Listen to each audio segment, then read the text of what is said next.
নমস্কার, শুভ সকাল। আজ আরও একটা মিষ্টি সকালে সকলকে স্বাগত আমার ভিডিওতে। আজ বাড়িতে রান্না করছি নতুন একটা রান্না, আর সঙ্গে থাকছে সারাদিনের ব্যস্ততম কাজ আর মাম্মামকে নিয়ে কী করে সামলাই। হ্যালো এভরিওয়ান, আমি গৌরী। আরও একটা নতুন ভিডিও তোমাদের সকলের আশীর্বাদ নিয়ে শুরু করলাম।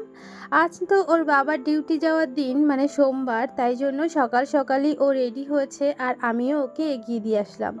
জানো তো, মা আর বাবু সেই ভোর পাঁচটায় বেরিয়ে গিয়েছে। বাবুর আজকে ডাক্তার দেখানো ছিল, আর তারপরেই ওর বাবা গেল। এখন আমি বাড়িতে একা, মাম্মাম এখন ঘরে ঘুমোচ্ছে, আর আজকে সকাল সকাল আমি সমস্ত বাসি কাজগুলো সেরে নেব। জানো তো, মাম্মাম এই 2 দিন ধরে বেশ কষ্ট পেয়েছে, অসুস্থও হয়ে পড়েছিল। ওর না পটির সঙ্গে সঙ্গে রক্তও পড়ছিল। ভীষণ অসুস্থ ছিল মেয়েটা এই 2 দিন। কাল থেকে একটু সুস্থ, আর তাই জন্য আজকে বেশ অনেকক্ষণই ঘুমাচ্ছে আর আমাকেও উঠতে দিয়েছে। আজকে দিদি আসার কথা ছিল, কিন্তু এখনও দিদি এসে পৌঁছায়নি। আর এদিকে দেখো, আমাদেরও একটা সমস্যা ঘটে গেছে। আজকে যখন কারেন্ট থাকার কথা তখন নেই, মানে আমি জল তুলতেই পারিনি। তাই ওই কী করেছি, সমস্ত জলগুলো আমি আগে বালতিতে ভরে নিয়েছি, আর তাড়াতাড়ি করে জল থাকার সময় অবধি থালা বাসনগুলো মেজে নেব। তাহলে আর কি হবে, এই যে জলটা যে আর অপচয় হবে না। এদিকে আমাদের যে ড্রামটাতে জল রাখা হয় সেটাও আর ফুরিয়ে গিয়েছে। তাই তো এত তাড়াহুড়ো করে আমাকে কাজ সারতে হলো। জানো তো, আমি আরও তাড়াতাড়ি করে কাজগুলো করে নিচ্ছি, কারণ মাম্মামের শরীরটা তো খুব খারাপ। উঠলে কেমন পরিস্থিতিতে রাখে আমাকে, সেই কারণেই আর কি। ও ঘুম থেকে ওঠার আগেই আমি ভেবেছি সমস্ত কাজ করে নেব।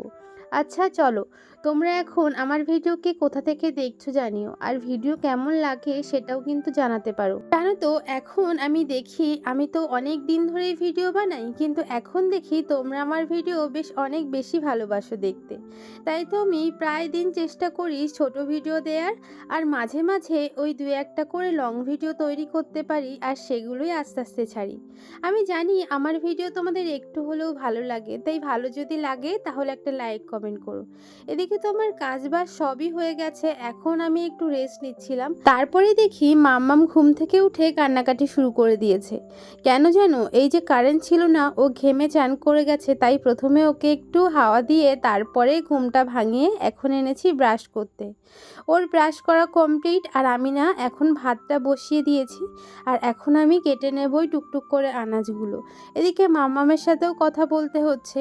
ওই ঘরের যে খাটিয়াটা আছে আমাদের বারান্দায় পাতা, ওখানেই ওকে রেখেছি। খুব নজরে নজরে রাখতে হচ্ছে। জানো তো, মেয়েটার এত শরীর খারাপ হয়, আমি না কি করব ভেবেই পাই না।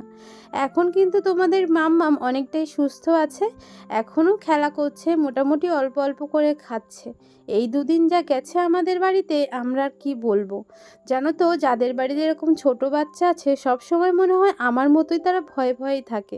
আমার যে কি সারাক্ষণ ভয় হতে থাকে, আমি না একটা প্যানিকের মধ্যে দিয়ে সব সময় যাই। আচ্ছা, তোমাদের বাড়িতে যাদের যাদের এরকম ছোট বাচ্চা আছে, তোমাদেরও কি এমন হয় জানিও কিন্তু।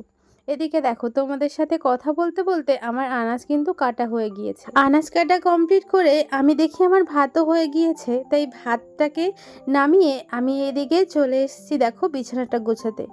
আজকে খুব তাড়াতাড়ি বিছানাটা গোছাতে হয়েছে। ওই যে তোমাদেরকে বললাম, আমি আর মাম্মাম মাম্মাম তখন একটু কান্না করছিল, তাই জন্য তাড়াতাড়ি আসলাম ওর কাছে। আর আস্তে আস্তে শুনি ও বলছে মাম্মাম ভাত খাবো, তাই ওকে একটু ভাত দিয়ে দিলাম। আমার তো ভাত হয়েই গেছে, এখন শুধু 2টো তরকারি রান্না করব। কিন্তু আমার বাচ্চাটার তো শরীরটা খারাপ, তাই ওকে খাওয়ালাম নিজে হাতে করে আজকে। অন্যদিন ও একা একাই খেয়ে নেয়, যতটা ইচ্ছা যতটা পারে ততটা, কিন্তু আজকে আমি একটু জোর করেই খাইয়েছি। তারপরে দেখো, ওর এত এত ওষুধ, সব কিছু ওই 2 দিন ধরে খাচ্ছে, এখনও 2 দিন ধরে খেতে হবে। ওষুধ খাওয়ার সময় না ও খুব একটা দুষ্টুমি করে না, খুব একটা জেদ করে না। ওই গল্প করে করে খাওয়ালে ঠিকই খেয়ে নেয়। এদিকে মাম্মামের ওষুধ খাওয়ানো হয়ে গিয়েছে, আর এখন আমি চলে এসেছি আমাদের গাছ থেকে নিম পাতা পাড়তে। আজ আমি যে রান্নাটা করব সেটাই নিম পাতা দিয়েই হবে। নিম পাতা ভীষণ তিতে হয়, কিন্তু সত্যি বলতে এই রান্নাটা খেতে কিন্তু বেশ ভালোই হয়। আচ্ছা, আমরা তো তরুল বা ধুদুল বলি, তোমরা এই সবজিটাকে কি বলো আমাদের জানিও তো। আমি এদিকে দেখো এখন রান্নার ধারে চলে এসেছি, আর মাম্মাম ততক্ষণ ওর ভাইকে নিয়ে খেলা করছিল। ওই একটা খেলাই ওর একটু বেশিক্ষণ ধরে হয়, সে হচ্ছে ভাইকে ঘুম পাড়ানো, তাই ওটাই দিয়ে চলে আসলাম। এদিকে এখন আমি এই যে রান্নাটা বসিয়ে দিয়েছি। প্রথমে ওই সবজিটা রান্না করব, পটল আলু আর সয়াবিন, সেই জন্য আগে আমি সবজিটা করে নিচ্ছি আর তারপরে না শুক্তোটা করব। আমার আবার কি মনে হয় জানো, আমার মনে হয় আগে উচ্ছে শুক্তো করে নিলে বা তিতো করে নিলে অন্য তরকারিগুলো সবই তিতো লাগে। সেই কারণে না আমি এইভাবে আগে ঝাল তরকারিগুলো করি আর তারপরে না শুক্তো করি। আচ্ছা, আমার মতো তোমরা কারা কারা আছো গো এমন, জানিও কিন্তু। এদিকে দেখো এখন আমার রান্না হয়ে গিয়েছে, সয়াবিন পটল আলুর তরকারি, কী বার দেখো বলো। তাই এদিকে রান্নাটা আমি অফ ক্যামেরাই করেছি। আচ্ছা চলো, তোমরা আজকে কে কী রান্না করলে আর কে কী খেলে কমেন্টে জানিও। আমার তো ওদিকে একটা তরকারি রান্না হয়ে গিয়েছে আর এখন আমি করছি সেই নিম পাতার শুক্তো। এদিকে নিম পাতাগুলো ভালো করে ধুয়ে ছাড়িয়ে নিয়ে ওই একটু 5 ফোড়ন দিয়েছি তেলে, আর তারপরে নিম পাতাগুলো বেশ অনেকক্ষণ ধরে ভেজে নিতে হবে। নিম পাতাগুলো ভালো করে ভাজা হয়ে গেলে তারপরে ওই তরুল দিয়ে একটু হলুদ আর লবণ দিয়ে দিয়েছি, দিয়ে ওইটা একটু নেড়ে ঢাকা দিয়ে এসেছি। জানো তো, তারপরে মাম্মামে শুরু হয়ে গেছিলো জেদ আর কান্না, ওই বাচ্চারা অসুস্থ থাকলে যেটা হয় আর কি। তো তারপরে আমি একটু গানের তালে তালে ওকে একটু আনন্দ দেওয়ার জন্য আর ওই জেদটা ভোলানোর জন্য নাচ করছিলাম। জানো তো, অনেক দিন পর একটু গানের তালে তালে নিজের হাত পাগুলো নাড়ালাম, বেশ ভালোই লাগলো।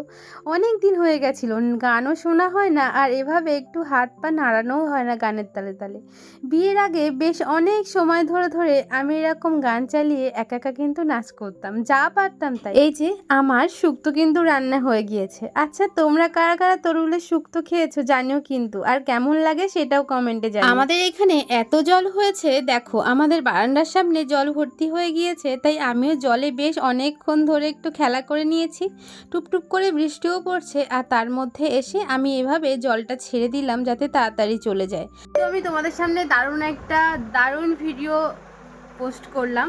তো তোমাদের ভিডিও কেমন লাগলো জানিও। ভিডিও ভালো লাগলে লাইক কমেন্ট করো, আর যদি এখনও সাবস্ক্রাইব না করে থাকো প্লিজ সাবস্ক্রাইব করে দিও। এদিকে দেখো বাইরে পুরো অন্ধকার করে মেঘ করে এসছে, আর আমার ফোনেও সেরকম একটা চার্জ নেই, তাই আজকের ভিডিও আমি এখানেই শেষ করছি। দেখা হচ্ছে অন্য একটা ভিডিওতে। সবাই ভালো থেকো, সুস্থ থেকো, টাটা টাটা।